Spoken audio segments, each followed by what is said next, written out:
Attack on Pearl Harbor, 1941, the day that changed the world. December 7th, 1941.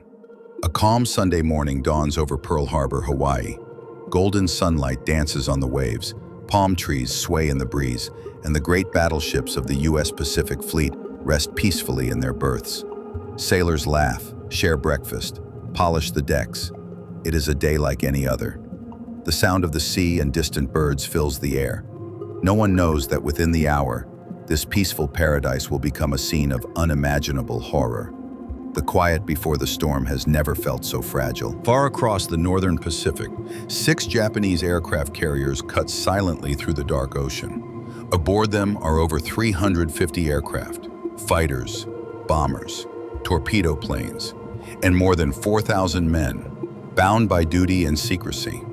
Under the command of Admiral Isoroku Yamamoto, the Japanese fleet sails toward Hawaii, hidden by clouds and radio silence. On the flight decks, pilots prepare in silence, tightening gloves, checking instruments, exchanging solemn nods. Above the flagship Akagi, the red rising sun flutters in the wind. Their mission: deliver a crushing blow that will paralyze America's Pacific power before war can even be declared. The attack begins. Tora!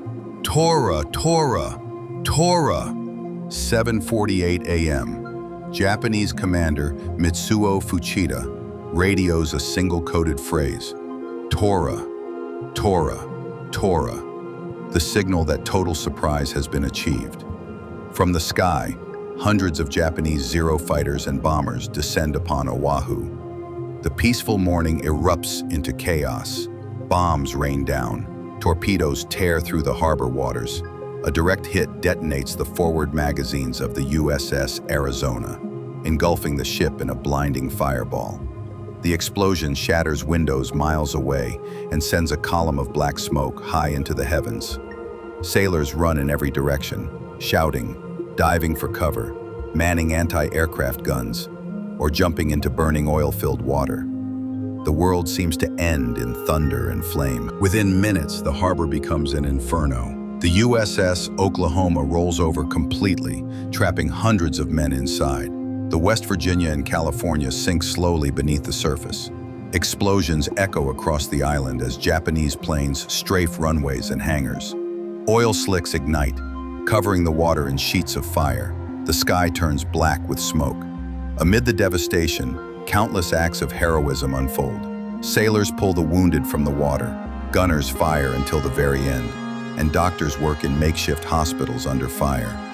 When the attack finally ends, more than 2,400 Americans are dead. 18 ships lie destroyed or damaged. The U.S. Pacific Fleet has been crippled in less than 2 hours. By mid-morning, silence settles over Pearl Harbor. The water is dark with oil, littered with wreckage. Ships lie half-submerged, their guns still pointing skyward. Smoke drifts gently across the harbor as the sun breaks through the clouds. A tattered American flag still stands, blackened by soot, yet defiantly waving. Survivors gather on deck, exhausted, many weeping, others simply staring in disbelief. But in their faces burns a new fire: determination. The attack meant to break America has instead awakened it. The next day, President Franklin D. Roosevelt addresses the nation. Yesterday, December 7th, 1941, a date which will live in infamy. He asks Congress for a declaration of war against Japan. The United States has entered World War II. Across the country, Americans unite as never before. Men enlist by the thousands. Women fill the factories. Ships and aircraft roll off assembly lines day and night. A wounded nation turns its grief into resolve. From the ashes of Pearl Harbor, a sleeping giant had awakened.